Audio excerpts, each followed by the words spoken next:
ኤርትራን ዝበዝሐ ካብቲ ኣብ 2015 ክውቃዕ ዝተወስጠነ ሸቶታት ሚሌኒየም ብልዑል ብቕዓት ኣቐዲማ ከም ዝተገበረቶ እዚ ድማ ምርኣያ ናይቲ ምስ ኩሎም መሻርክቲ ዝካየድ ዘሎ ዕውት ስራሓት ምዃኑ ሚኒስተር ጥዕና ኣምናን ሩሕሰን ብ7 ታሕሳስ ኣብ ከተማ ባረንቱ ኣብ ዝሃበቶ ሰሚናር ገሊጻ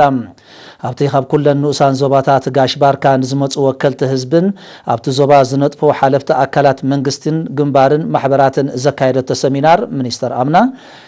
ሚኒስትር ጥዕና ከካይዶ ብዛዕባ ፀንሐ ንጥፈታትን ናይ መጻእ መደባትን ሰፊሕን ዝርዝራውን መብርሂ ሂባ ሚኒስተር ኣምና ኣብ መብርሂኣ መንግስቲ ኤርትራ ዝርግሐ ትካላት ጥዕናን ምርግጋፅን ዝነበረ ሕፅረታት ንምምላእን ቀዳምነት ንርሑቕ ገጠራት ዝሃበ መደባት ብምውጣን ካብ መደበራት ጥዕና ክሳብ ዞባዊ መወከሶ ሆስፒታላት ዝዝርጋሕ ትካላት ጥዕና ብምውዳዱ ህዝቢ ብቐረብኡ ጥዕናዊ ኣገልግሎት ክረክብ በቂዑ ምህላው ብምንጻር እዚ ድማ ኣብ ምምዕባል ዝወሃብ ኣገልግሎት ጥዕና ዓባ ኣስተዋፅኦ ከም ዝገበረ ኣነፂራ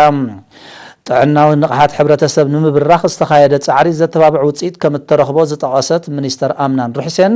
ኣብ ተጠቃምነት ዘበናዊ ሕክምናን ትካላት ጥዕናን ተመዝጊቡ ዘሎ ዕብየት መርኣያ ናይዚ ከም ዝኾነ ኣረድያ ኣብ ምክልኻልን ምቁፅጻርን ዘይተመሓላለፍቲ ሕማማት ኣድማዕትን ውፅኢታውያንን መደባት ምትግባሮም ዝጠቐሰት ሚኒስተር ኣምና ፈዋስነቶም ዝተረጋገፀ መሰረታውያን መድሃኒታት ብምዑሪ ዋጋ ብቐጻሊ ምርግጋጽ ከምኡን ርትዓዊ ዝኾነ ኣጠቓቕማን ኣተሓሕዛን መድሃኒት ከም ዝህሉ ምግባር ካብቲ ጉሉሕ ምዃኑ ብምምልካት ጥዕና ዜጋታት ንምውሓስ በብመድረኹ ዝካየድ ዓበይቲ ስራሓት ብውህደትን ኣድማዕነትን ክቕፅል ምዃኑ ብሪሃ ንመደባት 2014 ብዝምልከት ድማ ሚኒስተር ኣምና ንፀንሐ ኣገልግሎት ንምድንፋዕ 21 ሓደስቲ ትካላት ጥዕና ኣብ ዝተፈላለያ ዞባታት ምህናፅ መደብ ከም ዘሎ ብምግላጽ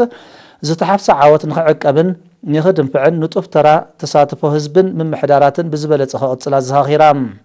ተሳተፍቲ ኣብ መወዳእታ ብሚኒስተር ኣምና ንዝተዋህቦም ሰፊሕ መብርሂ ብምምስጋን ኣብ ጥዕናዊ መዳያት ሳላ ዝተኻየደ ዓበይቲ ስራሓት ህዝቢ ካብ ዝተፈላለዩ ተመሓላለፍትን ዘይተመሓላለፍትን ሕማማት ተናጊፉ ጥዕንኡ ተሓልዩ ምህላው ጠቒሶም